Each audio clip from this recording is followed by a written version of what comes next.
What's up guys, Kyle here again, and today we are checking out the Hughes and Kettner Trilogy. Let's do it!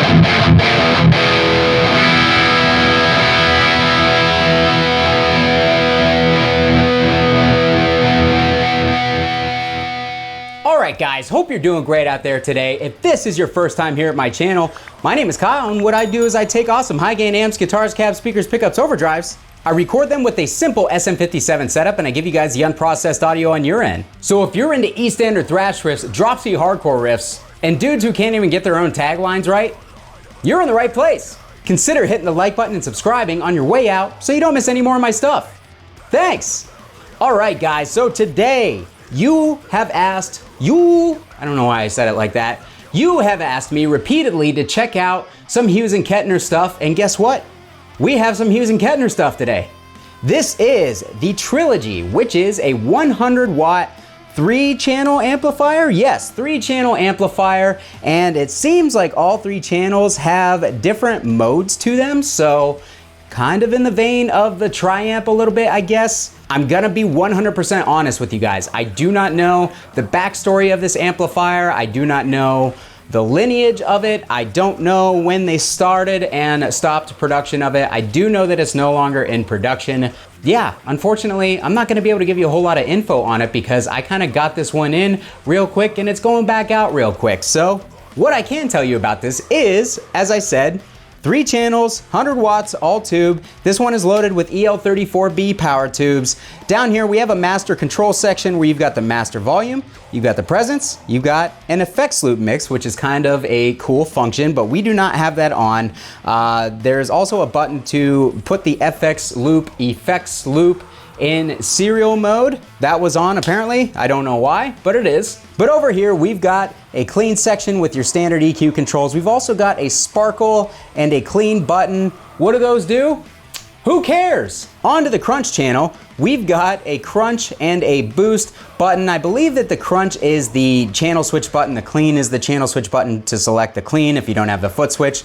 Over here on the crunch, we've got treble, mid, bass, master, and gain. And then we also have a built-in boost button on the crunch channel. And as you will see, that's gonna come in handy. I've only briefly messed around with this amp, but the crunch channel seems to be my favorite from an EQ standpoint, but it also needs a good bit of help in the gain department. So keep that in mind. That is if you're going for belligerent amateur thrash metal and hardcore tones, such as myself. And then finally, over here on the lead channel, we've got the lead button, and then we've got the ultra lead on. So we've got a treble, mid, bass. We've got a channel volume that's labeled a master volume, which is dumb in my opinion.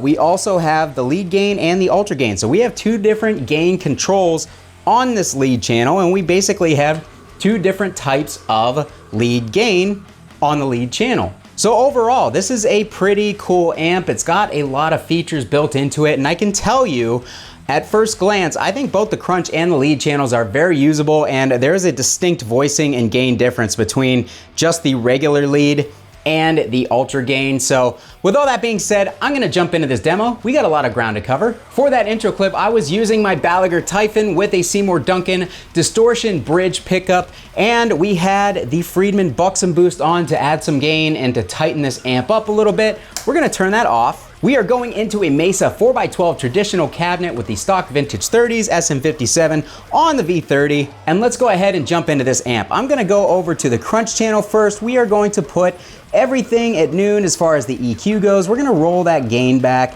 and I am actually going to keep the volumes where they're set. I'm gonna put this presence here at noon. We're gonna turn the amp on.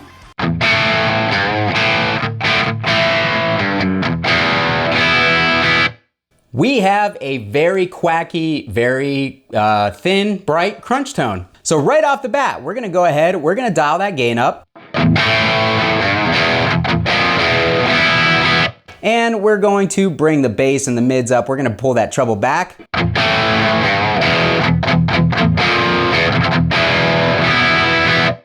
All right, so overall, as an actual crunch tone, I think it's pretty uninspiring. It's very thin. Let's get that gain pushed up again.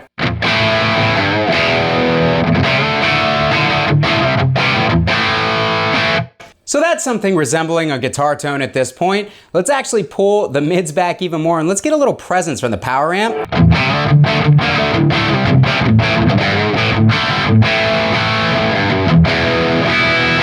All right, so it's kind of starting to get into that crunchy hard rock territory. It sounds a little flat in my opinion, but adding some mids kind of brings it to life a little bit. Let's get a little bit more presence on that and a little bit more gain.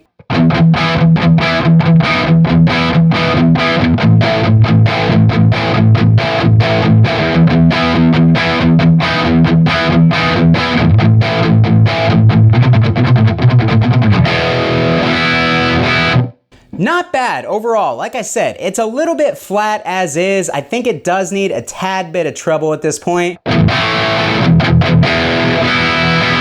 And it doesn't really sound like anything else. It's got kind of a neutral character. When you start to bring that high back in, it starts to thin out and get a little bit quacky. It brings in just enough presence to not make it sound dull, but it also doesn't overall have a ton of bite.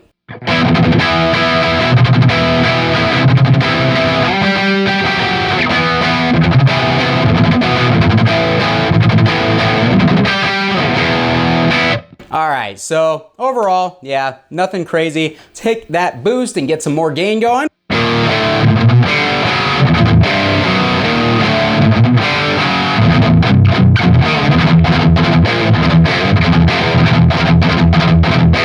I mean, if you're into Slayer style thrash tones, that's kind of what it's like out of the box, kind of dry, scratchy, and a little goofy sounding. So let's go ahead and hit it with an overdrive and see if we can kind of push this into much more of a high gain scenario or something. I ran out of words there. We're gonna kick in the MXR M77 Badass Modified Overdrive.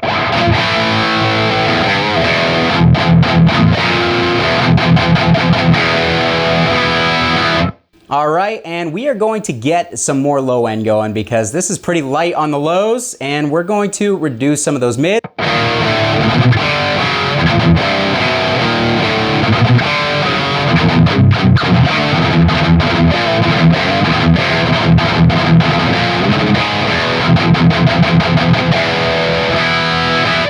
All right, so not bad with the M77. The M77 also doesn't add a ton of output. Let's kick on the Deadwell Duality here because the Duality does add a good amount of output.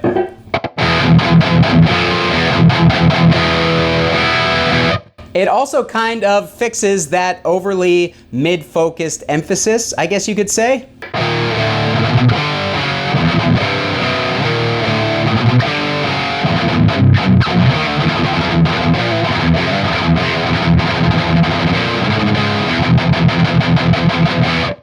All right, so on the crunch channel, there just seems to be some sort of upper frequency that's really scratchy. I can't quite get enough bite on the amp without having to push the treble or the presence into a territory that brings out some unpleasant frequencies in the amp. So it's actually kind of annoying because I feel like overall it does have a decent tone, but I'm struggling with getting that high end to sound right, and it's giving me this kind of just like harsh, clanky, you know, upper, mid, or high end frequency that's really not pleasant. So we're gonna try the Bucks and Boost, and then we're gonna move over to the lead channel. For the record though, I do think the Deadwell Duality sounded much better than the M77 on this amp.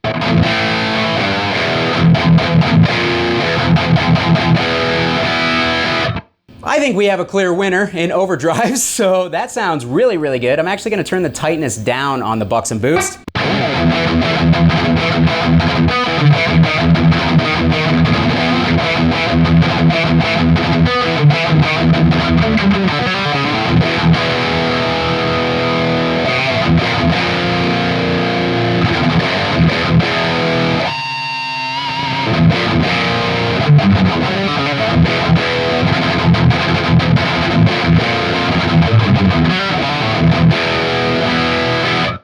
Overall, it is still missing something. Let's get a little bit more treble and a little bit more presence.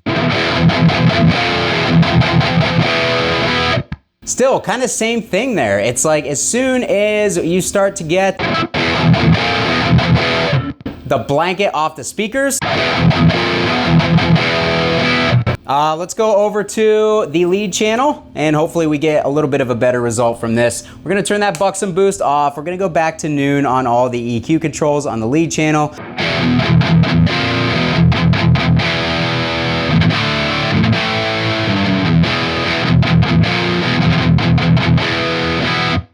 So what I do know is this amp, particularly this one, was made in 2005 because it has a sticker on the back that tells me that. And it very much sounds like 2005. We're gonna go ahead and push that gain up a little bit more. We've still got the presence cranked fairly high. I'm gonna add a little bit of treble, a little bit of mids to kind of bring some life into this.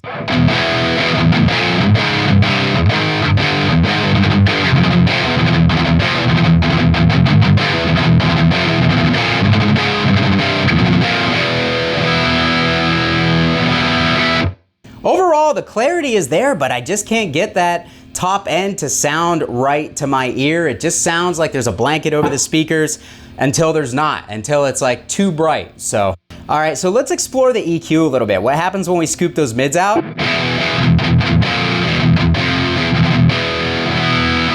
We get an early Metallica type tone, actually.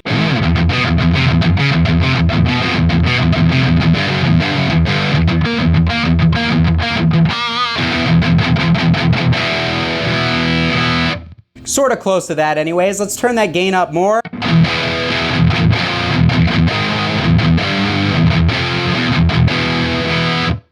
That very much reminds me of a crate practice amp. It doesn't sound very good. Let's bump those mids up. Back to noon.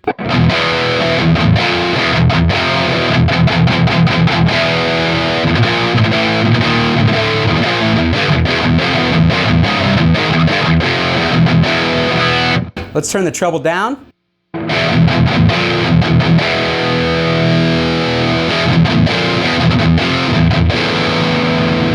Yeah, that presence is not high enough to really bring out the sizzle in the amp, and the treble is focused even just a little bit lower than that. So overall, I don't think we're gonna get the type of high-end frequencies that I personally like out of that. I'm used to PV 5150s and rectifier type high-end. This amp does not have it. So let's try to get a little bit more high and a little bit more low.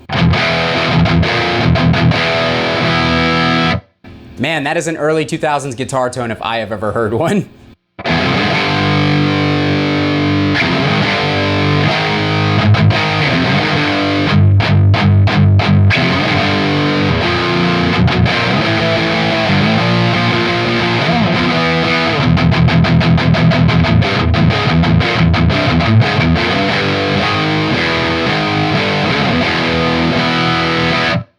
All right, so this thing definitely needs a boost in my opinion. Let's hit it with the Boss SD1 in the stock mode.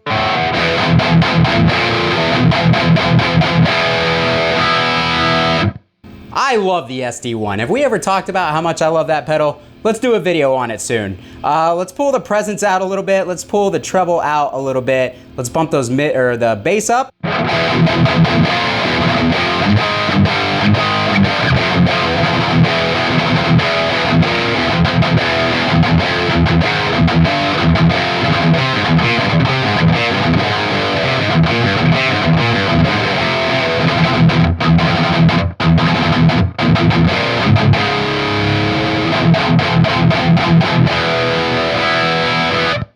That is a healthy, chuggy palm mute. That sounds really good to me. Actually, I'm digging that quite a bit. Let's add just a tad more treble and a tad more low end and a tad more gain. A tad this, that, everything.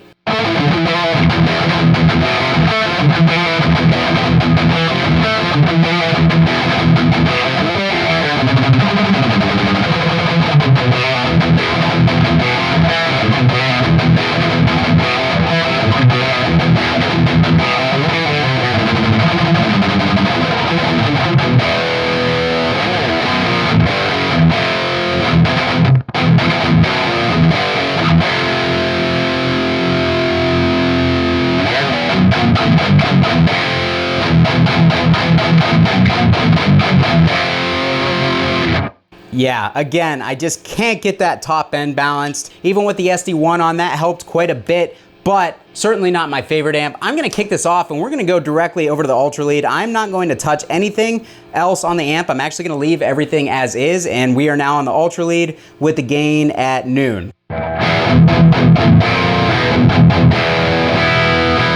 Okay, so immediately I am noticing way more low end, and the top end is rolled off pretty substantially. It also feels, even though it's bigger with more low end, it feels tighter. Overall, it just feels a little bit more fluid too.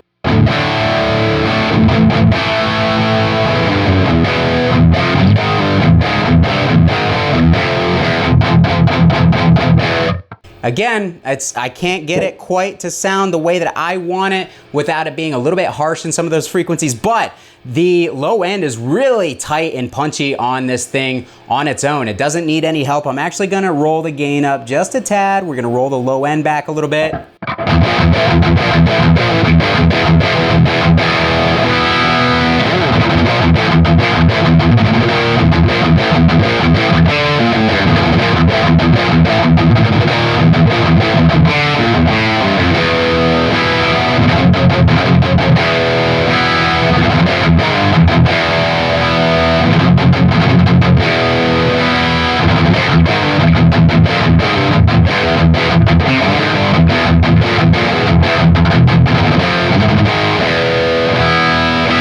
It still is just lacking pretty much all the same frequencies on this channel that it's lacking on every other channel. Let's scoop those mids out a little bit.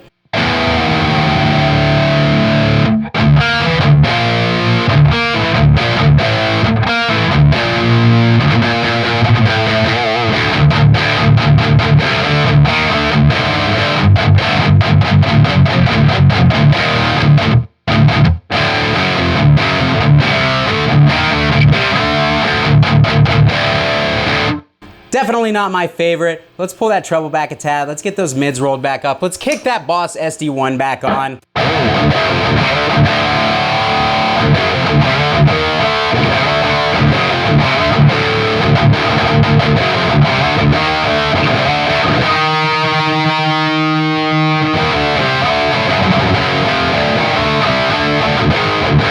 Again, they're just ugly frequencies in there, man. It's like this amp is so close to being great on pretty much every channel, but those frequencies are just poking through pretty much, you know, every chance that they get. I can't really get rid of them. So last but not least, guys, we're gonna go down into drop C.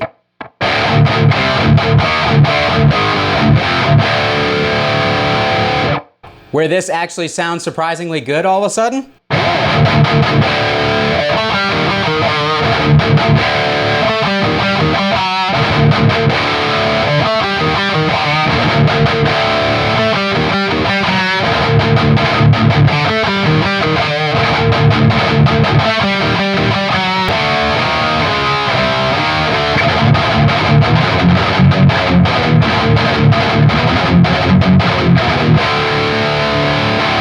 All right, so that's better. This thing definitely on this Ultra Lead channel has like a cocked wah 5150 thing going on, which I like. I actually think that's gonna make it sound really nasty and really mean in like a hardcore type setting. But unfortunately, those ugly frequencies are still there as well, and it still sounds kind of muffled. So we're gonna try one more boost. We're gonna kick on the Friedman Buxom boost.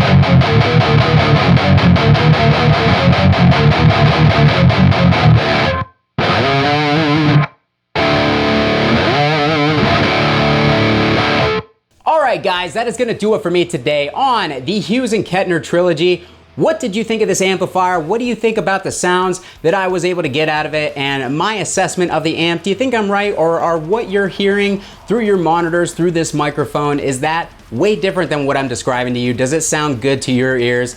Let me know down in the comments below, and I'll meet you guys down there to talk about it. If you liked the video, hit the like button on the way out and subscribe so you don't miss any more awesome amplifiers like this. Thanks so much for watching, guys. Kyle here again. We'll see you next time. Oh, that was a rough one.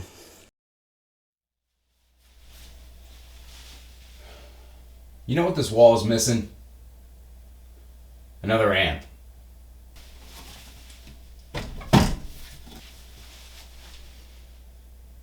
There we go.